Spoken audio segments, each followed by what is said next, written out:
తిరిగి వార్తలకు స్వాగతం. ఆచంట మండలంలో మహిళా సాధికారత దినోత్సవాన్ని పురస్కరించుకుని మాజీ మంత్రి పీతన్ సత్యనారాయణ విలేకరుల సమావేశాన్ని నిర్వహించారు. మహిళలకు ఆర్థిక స్వావలంబన సాధించే దిశగా జనసేన తెలుగుదేశం ఉమ్మడి ప్రభుత్వంలో కళలకు రెక్కలు కొత్త పథకాన్ని నాంది పలికారని పవన్ కళ్యాణ్ చంద్రబాబును అభినందించారు. మహిళలకు స్కిల్ డెవలప్మెంట్ లో శిక్షణ ఇచ్చి ఆర్థికంగా సహకరించేందుకు ఈ పథకాలు ఎంతగానో తోడ్పాటు అందిస్తాయని మాజీ మంత్రి పీతన్ సత్యనారాయణ అన్నారు. ఉమ్మడి ప్రభుత్వ అధికారంలోకి రాగానే అమలు చేసే విధంగా కళలకు రెక్కలు వెబ్సైట్ని ఏర్పాటు చేసి యువతి నుండి దరఖాస్తు స్వీకరిస్తామని, అధికారంలోకి రాగానే అమలు చేస్తామని ఆయన అన్నారు. మహిళా శక్తిని ఉద్యోగ ఉపాధి రంగాల్లో తిరుగులేని శక్తిగా మహిళలు రాణించే విధంగా చర్యలు తీసుకోవాలన్నదే పవన్ కళ్యాణ్ చంద్రబాబు ఉద్దేశమని తెలిపారు. శివరాత్రి సందర్భంగా శివరాత్రే కాకుండా మహిళా సాధికార దినోత్సవంగా ఈరోజు జరుగుతున్న సందర్భంగా వారికి కూడా మహిళా సోదరిమణులు తల్లులందరికీ కూడా ప్రత్యేక శుభాకాంక్షలు అభినందనలు తెలియపరుచుకుంటూ తెలుగుదేశం పార్టీ జనసేన కూటమికి సంబంధించిన భవిష్యత్తు రాజకీయాల్లో ప్రభుత్వం ఏర్పడిన వెంటనే మహిళలకి ప్రత్యేకమైన ఈ దినోత్సవం సందర్భంగా ఒక సరికొత్త పథకాన్ని కూడా ప్రకటించబోతా ఉన్నాం. దాని పేరే కళలకు రెక్కలు అనే మహిళామ తల్లులందరికీ కూడా భవిష్యత్తులో మీ ఏ కళ కన్నా ఆ కళకు అనుగుణంగా మీరు ఇంటర్మీడియట్ చదివి అర్హత కలిగిన ఈ పథకం కింద ఏదైతే పథకం ప్రకటించబోతా ఉన్నామో వారందరూ కూడా ప్రొఫెషనల్ కోర్సులు అర్హత కలిగి వారందరూ కూడా లబ్ధి చేకూర్చే కార్యక్రమం. మహిళలు ఎవరన్నా సెల్ఫ్ ఎంప్లాయ్మెంట్ స్కీమ్స్ కింద ఏ స్కీమ్ పెట్టినా వారికి ఎంత రుణం వచ్చినా కూడా ప్రభుత్వం నుంచి గ్యారంటీ ఇచ్చే పథకం. ఇటు జనసేన నాయకుడు పవన్ కళ్యాణ్ గారు కానీ, తెలుగుదేశం నేత చంద్రబాబు నాయుడు గారు కానీ ఉభయత్రా కూడా ఈ పథకాన్ని నిన్ననే అంగీకరించి ఈ పథకాన్ని రాష్ట్ర ప్రజలకు అందించాలనే ఆలోచనతో ప్రతి స్త్రీ ఈ రాష్ట్రంలో ఒక బలమైన శక్తిగా, ఒక బలమైన మహిళగా ఈ రాష్ట్రంలో వర్ధిల్లాలి. నూతనగా ప్రభుత్వం ఏర్పడిన తర్వాత పెనుగొండ మండలం వడలిలో జిల్లా ఎస్పీ డాక్టర్ రజిత వేజెండ్ల ఆదేశాలతో సిఐ రజనీ కుమార్ ఆధ్వర్యంలో కేంద్ర సాయుధ బలగాలతో కవాతు నిర్వహించారు. కార్యక్రమంలో sub inspector SK Subani, police సిబ్బంది పాల్గొన్నారు.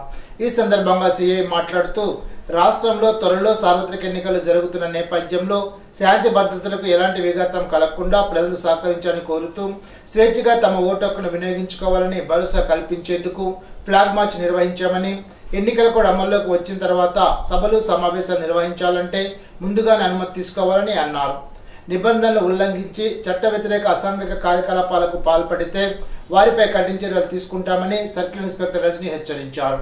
ఎన్నికలను ప్రశాంత వాతావరణంలో నిర్వహించేందుకు ప్రజలు, ప్రజాప్రతినిధులు సహకరించాలని కోరారు. రాష్ట్ర ప్రభుత్వం రిటైర్డ్ ఉద్యోగుల అసోసియేషన్ తాడేపల్లిగూడెం యూనిట్ అధ్యక్షులు బిహారీ కుమార్ ఆధ్వర్యంలో సర్వసభ్య సమావేశంలో జీవన ప్రమాణాలు సర్టిఫికెట్ దాఖలు చేసుకోవడానికి గడువు పెన్షనర్లకు, ఫ్యామిలీ పెన్షనర్లకు ఈ నెల 30 వరకు పెంచారని, ఇంకా 150 మంది పెన్షనర్లు తాడేపల్లిగూడెం సబ్ ట్రెజరీ పరిధిలో దాఖలు చేసుకోవాలని కోరారు. త్వరగా దాఖలు చేసుకోవాల్సిందిగా సభ్యులను కోరారు. మహాశివరాత్రి అంతర్జాతీయ మహిళా దినోత్సవ సందర్భంగా శుభాకాంక్షలు తెలిపారు. ప్రభుత్వం వారు చెల్లించవలసిన పిఆర్సి, డిఆర్ బకాయిలు ఈ నెలలో చెల్లిస్తారని ఆశాభావాన్ని వ్యక్తం చేశారు. సమావేశంలో వైవి సత్యనారాయణమూర్తి, దాసం నాగేశ్వరరావు, బికేవి రావు, బాలకృష్ణ, గరికపాటి సుబ్రహ్మణ్యం, ఎండి ముస్తఫా, అర్జున్ రావు, విశ్వంరాజు, కృష్ణకుమారి, రామలక్ష్మి, ఆంజనేయస్వామి తదితరులు పాల్గొన్నారు. ప్రభుత్వానికి గీత కార్మికులకు మధ్య వారధులుగా పనిచేయడానికి సంక్షేమ పథకాల అమలు కోసం పోరాడి సాధించుకున్నాం. కళ్ళు గీత కార్పొరేషన్ను పునరుద్ధరిస్తామని, రాజకీయ పార్టీలు తమ ఎన్నికల ప్రణాళికల్లో పెట్టాలని ఆంధ్రప్రదేశ్ కళ్ళు గీత కార్మిక సంఘ రాష్ట్ర ప్రధాన కార్యదర్శి జుత్తిక నరసింహమూర్తి డిమాండ్ చేశారు. శనివారం సిఐటియు కార్యాలయంలో ఏపీ కళ్ళు గీత కార్మిక సంఘం ఆధ్వర్యంలో జరిగిన విలేకరుల సమావేశంలో ఆ సంఘ రాష్ట్ర కమిటీ సభ్యులు కామన మునుస్వామి, బొక్క చంటి, కడలి పాండులతో కలిసి పాల్గొన్నాం. రాష్ట్ర ప్రధాన కార్యదర్శి జుత్తిక నరసింహమూర్తి మాట్లాడుతూ వృత్తుల వారీగా కార్పొరేషన్లు, ఫెడరేషన్లు ఉమ్మడి రాష్ట్రం నుంచే ఉన్నాయని, వాటిని కాదని నేడు వైసీపీ జగన్ ప్రభుత్వం కులాల వారీగా కార్పొరేషన్లు పెట్టి కళ్ళు గీతలను సర్వనాశనం చేసిందని మండిపడ్డారు. రాజకీయ పార్టీలు ఎన్నికల ప్రణాళికల్లో పై డిమాండ్ను పొందుపరిచి పరిష్కరిస్తామని, గీత కార్మికులను అన్ని విధాలు ఆదుకుంటామని ప్రకటించిన వారికే మద్దతు ఇస్తామని తెలిపారు. గీత కార్మికులు నిర్లక్ష్యం చేస్తే ప్రభుత్వాన్ని సహించమని, పోరాటాలను మరింత ఉధృతం చేస్తామని నరసింహమూర్తి హెచ్చరించారు. మంగళవారం జైహో బీసీ సభలో బీసీ డిక్లరేషన్ నిర్ణయం ప్రకటించడం చారిత్రాత్మకమని టీడీపీ బీసీ నాయకుడు కామన రాంబాబు అన్నారు. ఈ సందర్భంగా పెన్నాడులో శనివారం విలేకరులతో మాట్లాడుతూ బీసీలు తెలుగుదేశం పార్టీ స్థాపించినప్పటి నుండి బీసీలు బ్యాక్ బోన్ గా ఉన్నారని, టీడీపీతోనే బీసీలకు సామాజిక, రాజకీయ, ఆర్థిక గుర్తింపు లభించిందని గుర్తు చేశారు. మంగళగిరి సభలో టీడీపీ జాతీయ అధ్యక్షుడు నారా చంద్రబాబు నాయుడు, జనసేన అధినేత పవన్ కళ్యాణ్ బీసీ డిక్లరేషన్ పై నిర్ణయం తీసుకోవడం బీసీల జీవన విధాన మార్పుకు పెను సంచలనమని అన్నారు. టీడీపీ అధికారంలోకి వచ్చిన తర్వాత 50 సంవత్సరాలు నిండిన బీసీ సోదరులకు 4,000 రూపాయల పింఛన్లు ఇవ్వడం, బీసీలకు చట్ట సభల్లో 34% రిజర్వేషన్ పెంచేందుకు తీర్మానించడం, బీసీల రక్షణకు ప్రత్యేక చట్టం తీసుకురానుండడం గర్వించదగ్గ విషయమని అన్నారు. టీడీపీ జనసేన కూటమికి బీసీలందరూ మద్దతు పలికి ప్రభుత్వ ఏర్పాటు చేసేందుకు కృషి చేయాలని కామన రాంబాబు కోరారు. కార్యక్రమంలో బీసీ నాయకులు తదితరులు పాల్గొన్నారు.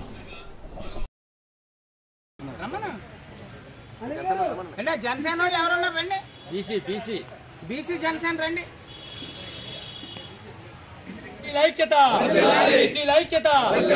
महात्मा ज्योतिराव फूले जोहार, महात्मा ज्योतिराव फूले जोहार, महात्मा ज्योतिराव फूले, महात्मा ज्योतिराव फूले. బీసీలు బ్యాక్వర్డ్ క్లాస్ కాదు, బ్యాక్ బోన్ అనే సందర్భంలో 10 రకాల నిర్ణయాలు బీసీ డిక్లరేషన్ ప్రకటించడం జరిగింది. ఆ 10 కూడా ఏంటంటే, ఒకటి 50 సంవత్సరాలు కలిగిన ప్రతి మహిళకి, బీసీ మహిళ ప్రతి మగవారికి కూడా 4,000 రూపాయలు ప్రతి నెల పెన్షన్ ఇచ్చే విధానం ఒకటి. రెండోది చాలా ప్రత్యేకమైంది, అది బీసీలకి రక్షణ చట్టం. ఆ రక్షణ చట్టం పెట్టడానికి కారణం ఏంటంటే 300 మంది ఈ జగన్ ప్రభుత్వంలో క్రూరంగా హత్యకావించబడ్డారు. దానివల్ల బీసీలందరినీ కూడా మనం కాపాడుకోవాలనే కారణంతో ఒక ప్రత్యేక కమిటీ వేసి రక్షణ చట్టం పెట్టడం జరిగింది. ఇంకా మూడోది ఏంటంటే రిజర్వేషన్స్. ఈ రిజర్వేషన్స్ గత ప్రభుత్వంలో 34%, మన ప్రభుత్వంలో 34% ఉన్న రిజర్వేషన్ని 24% కుదించేశారు. ఆ కుదించేసిన కారణంగా 16,800 పోస్టులు మనకి బీసీలకి కోల్పోయే పరిస్థితి వచ్చింది. అందుకని అలా ఉండకుండా రేపు మన ప్రభుత్వం వస్తే 34% ఈ రిజర్వేషన్, బీసీ రిజర్వేషన్ పెట్టడం, 33% ఏమో చట్టసభల్లో రిజర్వేషన్ పెట్టడం అనేది మూడోది. ఇంకా నాలుగోది వస్తే ఆర్థిక అభివృద్ధి అంటే ఇంచుమించుగా 75,000 కోట్లు మన బీసీలకి ఇస్తానని చెప్పేసి జగన్మోహన్ రెడ్డి మన కార్పొరేషన్లకే ప్రకటిస్తానని చెప్పి ఏమీ చేయకుండా చేసే కార్యక్రమం జరిగింది. అటువంటిది ఏమీ లేకుండా 1,50,000 కోట్లు, అంటే 1,50,000 కోట్లు రేపు పొద్దున్న బీసీలకు చెందే విధంగా ఒక ఆర్థిక ప్యాకేజీని పెట్టడం జరిగింది. నాలుగోది కార్పొరేషన్స్ ఎలాగా, కార్పొరేషన్స్ అన్నీ కూడా జగన్ ప్రభుత్వంలోనూ విధులు నిధులు లేని కార్పొరేషన్ల కింద తయారైంది. మనకు అలా కాదు. కార్పొరేషన్ అంటే దామాషా ప్రకారంగా కుల ప్రాతిపదికంగా ఏ కులం అయితే ఎక్కువ ఉందో వాళ్ళకి ఎక్కువ రిజర్వేషన్ ఇవ్వడం, దాంట్లో చక్కగా నిధులు విధులు ఉండేటట్టు ప్రతి ఓడికి కూడా ప్రతి కార్పొరేషన్ చైర్మన్ ఒక ఆఫీసు, అన్ని రకాల సౌకర్యవంతంగా చేసి దామాషా పద్ధతిలో కార్పొరేషన్లు ఇచ్చే నిర్ణయం. ఇంకా ఐదోది కుల ధృవీకరణ పత్రం ఒకటి, శాశ్వత కుల ధృవీకరణ పత్రం ఒకటి. ఏడోది కుల గణన. ఇప్పుడు ప్రజెంట్ కుల గణన ఎలా జరుగుతుంది జగన్మోహన్ రెడ్డి ప్రభుత్వంలో, ఎవరైతే వాళ్ళకు అనుకూలంగా ఉంటారో వాళ్ళనే కులం కింద పెట్టుకుంటున్నారు. మన రేపు పొద్దున్న చట్ట ప్రకారంగా కుల గణన చేసే ఈ విధానం కూడా ఒకటి పెట్టారు. ఇంక ఏడోది బీమా రక్షణ. చంద్రబాబు బీమా రక్షణ 10 లక్షల రూపాయలతోనూ బీమా పెట్టడం జరిగింది. అలాగే మహిళలకి పెళ్లి కానుకగా 1,00,000 రూపాయలు ఇచ్చే ఇది కూడా దాంట్లో పెట్టినాను. 9 ఈ హాస్టల్ భవనాలు ఉంటాయి. మన ప్రభుత్వం తెలుగుదేశం ప్రభుత్వం నెగ్గగానే హాస్టల్ కానీ ఈ మన కళ్యాణ మండపాలు కానీ ఏదన్నా ఏర్పాటు చేసినప్పుడు సంవత్సరంలో అది కంప్లీట్ చేస్తాము అనే హామీ మీద అదొకటి పెట్టడం జరిగింది. ఇంకా 10 రెసిడెన్షియల్ స్కూల్స్ ఉన్నాయి కదా, ఆ రెసిడెన్షియల్ స్కూల్స్ని జూనియర్ కాలేజీలుగా తీర్చిదిద్దేటట్టు. ఇంకోటి ఏంటంటే జగన్మోహన్ రెడ్డి ప్రభుత్వంలో బీసీలు ఎవరైనా సరే విదేశీ విద్యకి వెళ్ళినప్పుడు అప్లికేషన్లు పెడితే ఏ అప్లికేషను కంప్లీట్ అయిన పరిస్థితి లేదు. రేపొద్దున మా ప్రభుత్వం వస్తే అప్లికేషన్ విదేశీ విద్యకి యువత అంతా కూడా చదువుకోవడానికి మార్గం సుగమం చేసి బ్యాంకులతో టైఅప్ చేసి చక్కటి ప్రభుత్వాన్ని అందించే విధంగా బీసీ డిక్లరేషన్ ప్రకటించడం జరిగింది. ఈ 10 కూడా బీసీలందరూ కూడా ఎంతో ఆనందంతోనూ చాలా విధి విధానాలకు బాగా రూపకల్పన చేశారు. చాలా బాగుందనే పరిస్థితి గ్రామాల్లో కనపడుతుంది. జేహో బీసీ సదస్సులో 50 ఏళ్లకే పెన్షన్ విధానం తీసుకురావడం శుభ పరిమాణమని ఉండి ఎమ్మెల్యే మంత్రి రామరాజు, ఉండి నియోజకవర్గ జనసేన ఇన్ఛార్జి తిక్క నాగరాజు అన్నారు.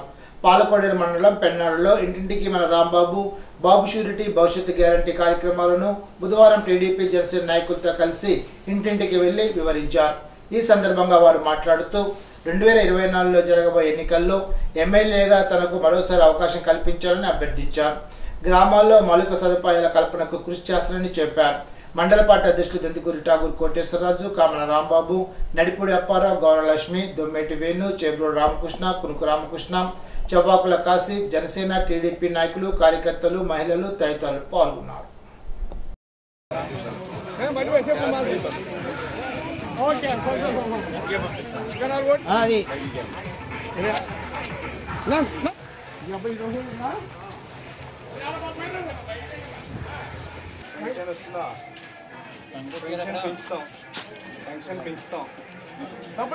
ఇప్పుడు 50 ఏళ్ళు పెట్టాం పెన్షన్ బీసీలందరికీ కూడా. ఈ నియోజకవర్గంలో పాలకోడేరు మండలంలో పెన్నాడ గ్రామంలో ఇంటింటికి రాంబాబు, అదేవిధంగా జనసేన తెలుగుదేశం ఉమ్మడి అభ్యర్థిగా ప్రకటించిన తర్వాత ఈరోజు ఇంటింటికి వెళ్ళి ఓటు అభ్యర్థించడం జరుగుతూ ఉంది. ముఖ్యంగా గౌరవనీయులు చంద్రబాబు నాయుడు గారు, పవన్ కళ్యాణ్ గారి నాయకత్వంలో వచ్చినటువంటి సూపర్ 6 మేనిఫెస్టో కూడా వివరిస్తూ, అదేవిధంగా జేహో బీసీలో చక్కటి యొక్క ఆలోచనతోటి చంద్రబాబు నాయుడు గారు, పవన్ కళ్యాణ్ గారి ఆలోచనతోటి 50 సంవత్సరాలకే పెన్షన్ అంటే బీసీ సోదరులకి ఎప్పుడూ కూడా తెలుగుదేశం పార్టీ ఆదరణగా ఉంది. అదేవిధంగా ఈరోజు కలిసినటువంటి జనసేన పార్టీ కూడా ఆదరణ చూపిస్తూ 50 సంవత్సరాలకే పెన్షన్ అనేది తీసుకురావడం జరుగుతూ ఉంది. ప్రతి ఒక్క బీసీ వెనుకబడిన కుటుంబాలందరికీ కూడా ఏమి కావాలో అవన్నీ కూడా వివరంగా ఇవ్వడం జరిగింది. అంతేకాదు ఈరోజు గ్రామాల్లో జరిగినప్పుడు ఎక్కడ చూసినా త్రాగునీటి సమస్య చెప్తా ఉన్నారు, డ్రైనేజ్ వ్యవస్థ చెప్తా ఉన్నారు, రోడ్స్ వ్యవస్థ చెప్తా ఉన్నారు, ఏమీ బాగోలేదని చెప్తా ఉన్నారు. రాబోయే ఏప్రిల్లో జరిగేటువంటి ఎలక్షన్లో చంద్రబాబు నాయుడు గారు, పవన్ కళ్యాణ్ గారు అంటే జనసేన తెలుగుదేశం ఉమ్మడి అభ్యర్థిగా నన్ను అత్యధిక మెజార్టీలో గెలిపించాలని ఆ జుత్తిగ నాగరాజు గారు జనసేన పార్టీ ఇన్ఛార్జీలు కానీ మేము కానీ ఇంటింటికి తిరగడం జరుగుతూ ఉంది. జాతీయ అధ్యక్షులు చంద్రబాబు నాయుడు గారు, పవన్ కళ్యాణ్ గారు కూడా ఆలోచన మేరకు బీజేపీతో కలిసి వెళ్దామనే ఒక ఆలోచనతోటి వారు కూడా మాట్లాడటం జరుగుతూ ఉంది. ఈరోజు ఫైనలైజ్ అవుతుంది. దానికి కూడా ప్రతిదానికి కూడా వారికి ఇచ్చినటువంటి బీజేపీ కేటాయించిన సీట్లన్నింటికి కూడా తెలుగుదేశం కానీ జనసేన కానీ సపోర్ట్ చేస్తాయి. అదేవిధంగా జనసేన ఎక్కడైతే పోటీ చేస్తూ ఉందో అక్కడ తెలుగుదేశం బీజేపీ సపోర్ట్ చేస్తుంది. అదే తెలుగుదేశం సపోర్ట్ చేసిన కూడా ఆ బీజేపీ జనసేన కూడా సపోర్ట్ చేస్తుందని చెప్పి ఈ సభాముఖంగా తెలియజేసుకుంటూ, ఇంటింటికి రాంబాబు గత వారం రోజుల నుంచి వివిధ రకాల మీటింగ్స్ కానీ ఇవన్నీ కండక్ట్ చేయడం వల్ల ఆగింది. ఈ రోజు నుంచి మళ్ళీ ప్రారంభమైంది. ఇది కంటిన్యూ అవుతూ మొన్నటికి 1250 కిలోమీటర్లు సుమారుగా 1,55,000 ఓట్లు వరకు తిరగడం జరిగింది. ఇంకా కనవాది కూడా ఎలక్షన్ కోడ్ వస్తూ ఉంది. ఈ లోపల కూడా మ్యాక్స్ కంప్లీట్ చేసుకుని మేము సంసిద్ధంగా ఉన్నామని చెప్పి మీ ద్వారా తెలియజేసుకుంటాను.